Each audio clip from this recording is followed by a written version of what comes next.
the first site like 10 years ago at this whole thing before we knew what we were doing. But this is my old shirt, and it's reminded me. Fantasy Bet Talk. Oh, nice. It was just a thing we tried to do a while back, and we actually got some looks. That's actually how the people from RG found me. Okay.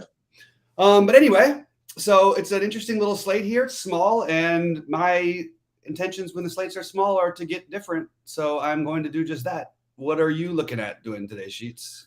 Well, I don't know exactly what different is. That's the thing. I don't know exactly what the chalk is, but Seattle's different. But one thing I'm not playing. I don't think I'm playing anything from the Yankee game. Interesting. So I guess that's already somewhat different, I suppose. Mm-hmm. I don't know. Yep. I'm kind of taking a little bit of leverage off of some of these guys. Like right now, my big buy, and I'm trying to not maybe not full 5-man, but I'm playing the Braves against what's his face. And I like that, and I got talked into to not talked into, but I'm going to play some Miami as well. So little sneaky leverage off of those two little bits of chalk. And on the pitching side, for now, I'm my big one. I am going to go with Max Fried in my big one. And right now, Gallen's going to be my number 2. That's fine. Obviously not in the lineups with the Miamis, but with wait a minute. Yeah, he's not against. Yeah, he's against Miami, right? So Max Fried and Gallen's probably going to be my two main ones. But I'm playing, and they'll be my 2 highest owned across the board as well. Right. But I'm playing a couple of pitchers. Yeah, I'm going with a couple different pitchers as well. I will, as I mentioned earlier, be stacking Seattle. I like that. And you know the pricing to do it on FanDuel, you're not fooling anybody. To do it on DraftKings is just not going to be done. Right. And I like all of it. I like it down all the way down. If you want to play Kalenic or Julio Rodriguez, I like a lot. At the top, I like France and Winker, Eugenio Suarez. I think that it's a nice stack. And I'm playing Tampa Bay. So I am definitely a little bit off of the board today. Yeah. Nobody at 10% owned basically in almost all my lineups on DraftKings. I did eat a little bit of the Buxton chalk. I did eat a little bit of the, or I don't know about how chalky, but I think it'll be pretty popular. Where on FanDuel or DraftKings? I have it more on FanDuel than I do on DK. Yeah, I don't have any Buxton on DraftKings. Yeah, but for what it's worth, I do like Buxton, and I'm also going to take some weird shots on some pitchers. Like I'm looking at I'm going to play Stripling in some lineups. Yeah, I got a couple. Yeah. And I mean, like I have him currently in one of my 4 big buy-ins between the sites. So I do think that there is some merit here, and he's being completely overlooked.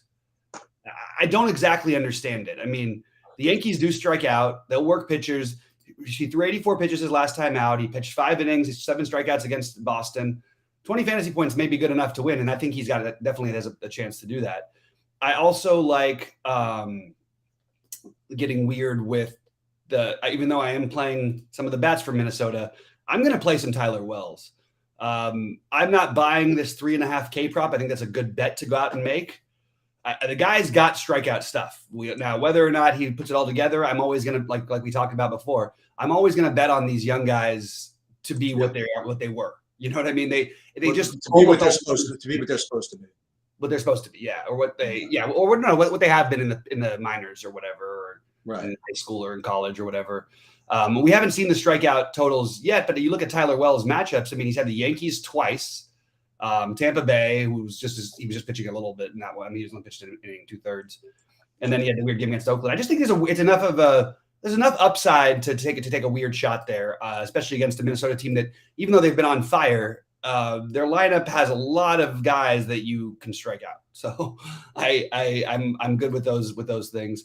And I like it. It's kind of a nice slate to get a little different. I mean, the fact that you have fractional of runs difference between most of these teams, and they're pretty concentrated chalks between New York, Houston, and Toronto.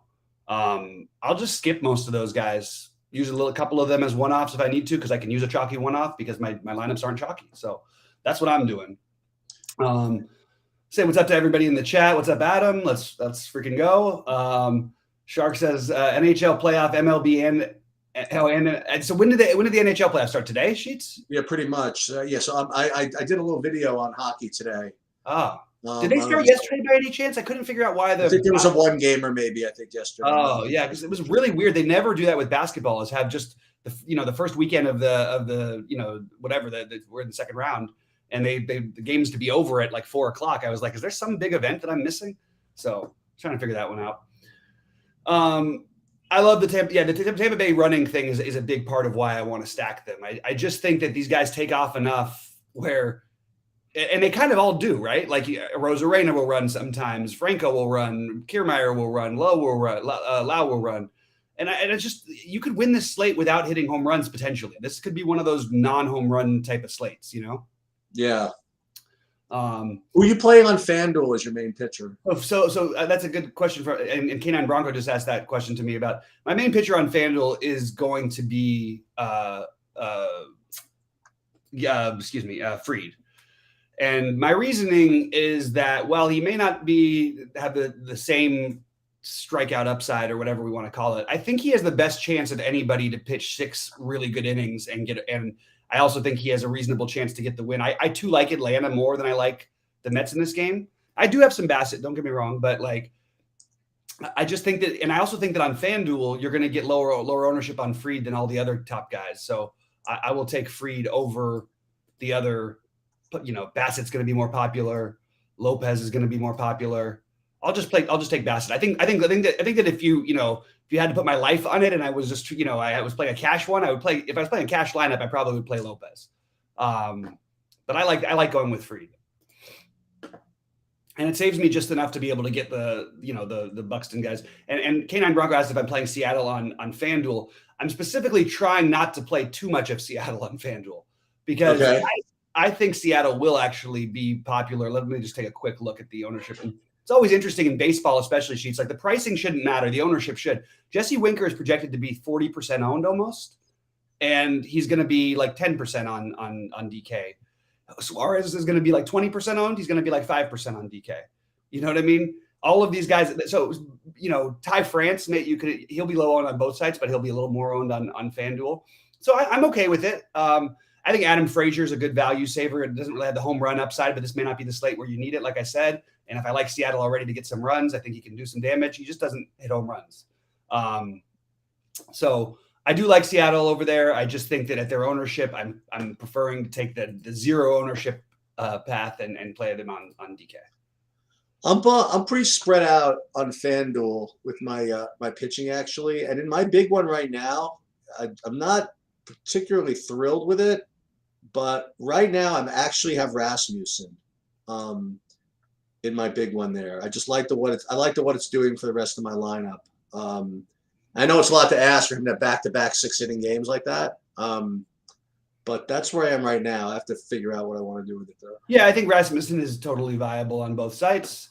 I have him like 15%, but I'm going to be below the field. I know that. That's fine with me. That's just what I'm doing. Yeah. I'm using some of this Jose Miranda. Are you using some of that guy? I don't even know who that is. He plays for he's batting 6th for Minnesota. I don't think so. Okay, I'm using him quite a bit for what it's worth. But yeah, so and then I hope this question was asked already. Like we just said that the top stacks are going to be Houston, New York, and Toronto. Those are the highest owned by far. Sheets, a question from Adam Perry. Are you going to be able to do a final NHL projection? I just updated like in the last half an hour. I don't know if they're all, so then they're all good right now. There's your answer, Adam. He's Lin-Manuel Miranda's cousin. Is that actually true? There's no way that's true, right? Maybe it is true. Who knows? I don't think it really is. I think it's just kind of a funny thing. But anyway, we could also talk a little NBA because I do think we've got a nice little, it's a 2-gamer, but we're not going to have many 2-gamers left. So I'm going to be playing some NBA. You know what? But Adam, I might actually do one more just for fun if I have a little time. Just because the baseball is going to close at 6:40, so I'll have another couple of minutes to do another FanDuel one. I honestly don't know if I'm going to be able to do it again. That's the answer to your question. All right. All right, let's see. We've got. But I'm going to go over right now probably what I'm playing. But. Yeah. Oh, look, it's I guess Lin-Manuel. It is true. Wow, that's wild. That's wild stuff. That definitely sounds like something I would have made up. I thought so too. I actually think it's a perfect sheetism. Yeah. But you would have found some way to incorporate like Hamilton or something into it. Right. I would have thought it was like Lionel Manuel's like son from like the wide receiver from the Giants from the 80s or something. Anyway, who do I like most? What do I like most in my Seattle stack? I like. I mean, I like I said, I think you can stack it any which way. I don't think you have to worry about ownership at all if you're stacking them. I like Rodriguez. I think the guy's actually going to be decent, and I like France at his overpriced. I like Suarez. I'm currently trying to find a way to get in some more I'm going to use some Toro. I literally can't find the other 300 in one of my lineups, and I love my double 4-4 stack, so I'm not messing with it. But I do think that that if you can, playing the leadoff Frazier versus Toro is probably the better idea. For what it's worth, Toro does have more power than a lot more. I mean, everybody has more power than Frazier, but Frazier is going to get his points from singles and maybe a stolen base, and Toro will occasionally hit some out, and that's basically what you're open for. So those are my main Seattle guys. The Suarez. I like Crawford too, but I just happen to like Correa and Franco a ton at shortstop. So and I like Bichette too. So I'm not getting to as much of the Crawford even in my Seattle stacks. Which, as I say that out loud now, I know what's going to happen. Crawford's going to hit a home run, have 2 stolen bases, and the rest of the stack will score like 2 runs. And he would have, but if I would have used him, he would have probably been enough to get me there or something like that. You know what I mean? Right. It's just always, so maybe I'll put him in my little, in a version of one of my Seattle stacks. Kalinick, another one you can use 100%. I actually think that's a really good idea to play Kalinick. I really do. I think that you've got a guy who I still believe the talent is there. I don't care that we're not seeing much of it so far. I just believe that it's going to eventually round into form. Now, I did that a lot last year, and it wasn't very fun. But I do like Kalinick for what it's worth, and I would try to get some exposure there. But again, he's batting 8th. Usually you'd get the little edge. You'd be, oh, great, he's batting 8th also, all that stuff. And nobody's going to play him now. But the truth is no one's going to play these guys anyway. So you don't really need to worry about getting it for any reason to get different or anything like that. And let's put Crawford in this one. And there we go. Yeah, it's just so crazy their pricing. I mean, I honestly don't know what's happening. Like when I saw it, I was like, why are they doing this? What is the reason for it? It's just it's a crazy pricing, but hey, it's a 4-game slate. There's plenty of ways to save, both pitching and hitting wise. So let's do it. All right. Let's see other ones. Any other questions before we get into some NBA stuff, which we don't have my man Nick Nelson, who's always bugging us to drop the baseball and just talk about the NBA, but he's not in there right now.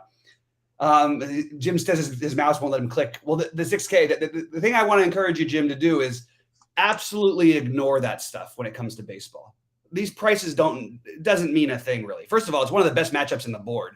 Ty France against Oda Rizzi. You have a reverse splits righty who gives up a ton of power. France is going to, hits the ball in the air. It's just everything about it looks like it's a good spot. Favorite spend down at catcher. I don't love any of it, but my answer is going to be Chirinos. Sheets, do you have another cheap catcher that you're using? You can use Maldonado. He'll be owned too, but I'll take Chirinos, a career much more powerful hitter than Maldonado. Yeah, I usually with the catchers just end up unless it's like really, really good, I usually just end up what's in my stacks. Right. Yeah, I mean that's that makes sense, but there's not really like the cheap ones to go with some of the stacks that we've talked about. Right. You have Jeffers in Minnesota. You've got Chirinos. I do think the best catching option is probably Kirk when you factor all things considered. I have some Zunino who's batting 9th in some lineups just because of the power upside, and I'm playing Tampa Bay. And I do want to make it clear that I'm saying what I'm doing tonight. I don't want to go out. I don't want people to expect to have winning tournament results every day. I mentioned it to some people in the chat. You should expect to lose, and then when you win, you want to make up for all the losses and then some. You're trying to take shots. I don't think by any means that Seattle should be is the best power stack, is the most talented stack. No, the best teams are like the Yankees and Houston and Toronto. They have the best lineups of any of the teams playing tonight. I need to win tournaments, so this is what I got to do. I got to get different. So that's why I'm leaning towards all this. But when we talk about plays and people are like, oh my God, but you like this guy at 6K and he was 0 for 4 yesterday. Just that stuff doesn't even mean a thing to me. You cannot be results oriented when you're playing baseball on a night by night basis. Now you can look back. I got bad news for you guys. What's that? You can't be results oriented in anything. That's fair enough, actually, Sheets. All you can do is improve the process, right? And that applies to almost everything in life. So. Yep. So that's the thing. And then if we have guys think, I can't believe I lost again, the bat doesn't know what it's doing, and whatever the hell they wrote in the chat. What is it? Oh no! He's saying all the projection systems don't work because none of them let him win. And I'm like, if you got to do the work yourself too, you got to find things that you like. You could take things that we say. Not everything everybody says is going to be accurate. It's just impossible in baseball. In basketball, you can be closer, but you're still never always going to be accurate. Before we move on to the NBA, I did promise I would talk for a minute about this. So for those of you that were interested in the hockey, I am going to be about 50% Toronto tonight and about 35% Edmonton. I'm not going to be playing the Carolinas. It's just going to be too chalky for me. And even the Boston, I'm just going to hope that game certainly has the biggest total by like a lot. I'm just going to hope it just doesn't deliver. That's the best I can describe. That makes sense. And then we could, and I'm going to actually run my NBAs kind of live here. And again, it's just, it's kind of fun, with a 2-gamer. You just got to take a couple of shots and hope you kind of get lucky here. Yep. Absolutely. All right, let's do this. So I agree with what Joanne said. I'll recap the pitching real quick fast in a second. But Joanne, I like the Seattle, Minnesota together. I'm with you on that. So that's what I'm doing today. I also we'll go through real quickly the pitching before we get out of here. Before we go over to basketball, I like. So I'm sort of more spread out on pitching than usual. In my big buy-in lineups, of my 3 biggest, Fried is in 2 of them. But I'd be fine if you don't want to do that. I have Gallen in 1, I have Bassett in 1, I have Lopez in 2. 2 of my biggest 4 actually for Lopez. And then I'm using weird guys in some of the larger field tournaments like a Stripling as a really get weird play. I'm using a lot, Rasmussen, who's going to be pretty popular, but I'm trying to keep him into like the single entry and 3 entry max or 4 entry max type of stuff. Not really try and focus on him in the bigger binds. I don't think he's a lock, and I think he's being treated as a lock. I think he's going to end up really high owned. So I'd rather use him where it's okay to be a little bit chalkier at pitcher. All right, let's see. And I do want to say that even though I'm not doing much of it because I'm not playing enough lineups to, I really think if you were playing a bunch of lineups, you should be playing Miami.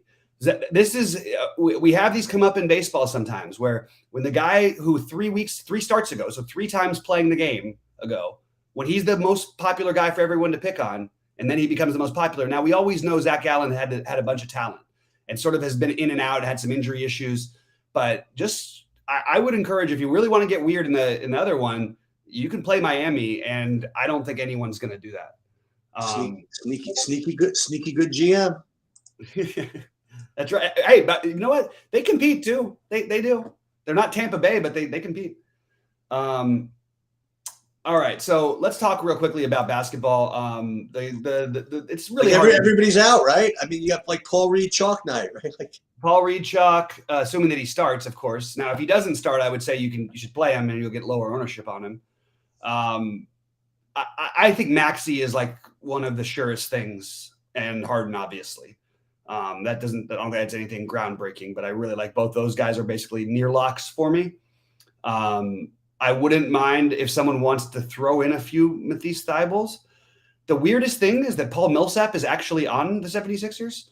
Don't be surprised if they do something weird like start him. Like, it doesn't need to be Paul Reed. So just keep that in mind. I'm probably going to be skipping Butler and playing a lot of Bam and Hero. I know these are not way off the board or anything. They're just the plays that I like. I do think you can make an argument for who knows what we're going to get with Oladipo. Like, we don't know how many minutes he's going to play, but probably a good guy to speculate on, right? Like, when he gets there, he crushes. So maybe I'd speculate a little bit on some Oladipo love. It's not like they need Vincent to run the point. They could have Oladipo run the point along with Butler, and then still play the rest. Then still play Hero, either PJ Struss or Duncan Robinson. I like Luka the best of the 8,500 plus guys. I like Devin Booker a little bit more than CP3, but most of my focus is going to be on the first game, and I will probably be playing Kleber or Dwight Powell in all my lineups as a value saver. And I really like getting weird with Dinwiddie as a low owned play. So that's sort of a little rundown of what I got for basketball. Yeah, well, I'm definitely losing. Well, doesn't mean I'm right. That's what I'm doing. What are you doing? What you got going, Chiefs? I'm not gonna. So I'm gonna take some shots here. I'm gonna have zero Maxey. And then I'm also going to have, I think, zero Butler. So that'll be my two. Those will be my two shots. And then we'll just see what happens. Yep. Wait, why not? I'm gonna have almost every lineup. I don't think Maxey's gonna be crazy popular for what it's worth, and I don't know why he's not. Well, I'm gonna have most of my lineups, if not all of them, are gonna have Luka in them. Yep. And for me, my next highest owned is going to be Bam. That's going to be my next thing. And again, just a stupid 2-game slate. But I'm playing these other guys. I'm going to play Strus. I don't know what to do about Danny Green. I'm pretty sure I'm supposed to play him. I have like, again, I'm playing like 20 lineups for 30, like in 2-game slate. I have like 40% of him right now. Yeah, I don't have a ton of. I didn't end up with any Danny Green, but I certainly understand it. I mean, it's just I always feel like it's so much better for him with Embiid on the court. The other guy I don't have any of. I don't have any Chris Paul. Yeah, I didn't end up getting to much Paul either. Although I don't mind it. I do think one of Paul or Booker makes a lot of sense. I would like to get Luka in on DraftKings. It's hard to do. Kobe asked me what's my lean on Powell versus Kleber given the matchup. I just said it. It's split down the middle completely. I don't think we should pretend to know how teams are going to play in matchups on game 1. That's why I always say, like, game 3 or 4, that's when you want to get your money going, because you can see the adjustments being made. We can speculate on what they could be, but there's no way to know. There really is no way to know at this moment. You'd think you'd want a big out there to guard Ayton. At the same time, Kleber would bring Ayton away from the basket. There's arguments for both of them. I don't think that there is a clear answer to that question. So for me, they're split. I'm giving a little bit edge to Kleber. I think Kleber's a little bit of a better play, but I don't think it's by any large number or anything like that. It's really close. The more I think about it, the more I think I need to do this Oladipo thing. I think that's probably the smartest thing you could do to get a little different. Yeah, I have very little, but I don't have zero. You know what I mean? Like, I'm like considering it. It's weird because my argument for him is that he's a 5% owned guy who might completely break this. Like he might get 50, like he could get 40 plus. Like, it's totally, especially with the way that Miami just sort of like they don't care who does the scoring. You know what I mean? They really don't. Right. They just spread it around. And one night it might be Max Struss night. One night it might be Gabe Vincent. One night it's Butler. One night it's Bam. One night it's Hero. So I'm willing to speculate and say. And I mean, he did play 30. He did play 36 minutes. Yeah, but that was without those other guys. That was without Butler. That game? Butler was out. Oh, Butler was out. Right. So was Lowry, but he's out still. And yeah, they really dominated that Atlanta team.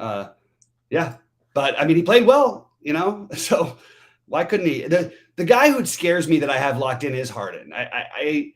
Yeah, because Miami could scheme him out of, you know what I mean? Like, they could try, yeah, especially with the way he can't beat anybody off the dribble anymore. So that's partly why I'm so high on Maxey. The problem is I think you just play both of them. Right. But I think Maxey has. I think this could be if they're going to stay in this game, I think Maxey might have to go nuclear. Keep in mind, we all think of James Harden as the scorer. He didn't score 40 points in the game this season. Hasn't scored more than 20. He hasn't scored more than 22 points in over a month, a little over a month. He hasn't scored more than 32 points in, He did twice this season. He scored over 32 points. James Harden. This guy used to average 35. Like, I don't understand it. Crazy, man. Yeah. And if there was a night you'd expect him to, you'd think it'd be this night, but I don't know. It could be the Maxey show. It could be the Maxey show. Yeah. Yeah.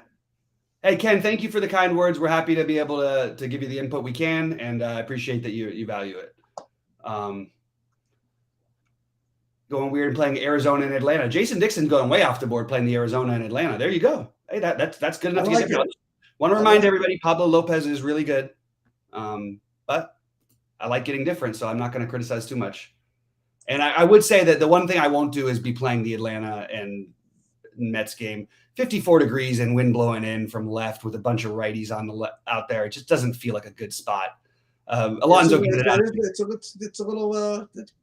It's not nippy, but it's not that warm. Let's put it that way here. Yeah, it says 54 degrees and, a little bit of dampness because it's going to be drizzling, right?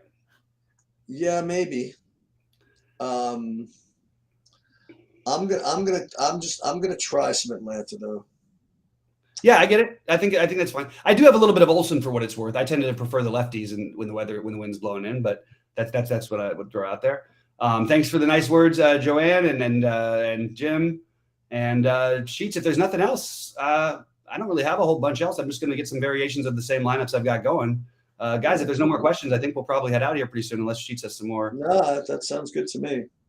All right. And every time so far, I've had a big winning night when I've you put Pablo Lopez as your name. I put in the stacks I like the most.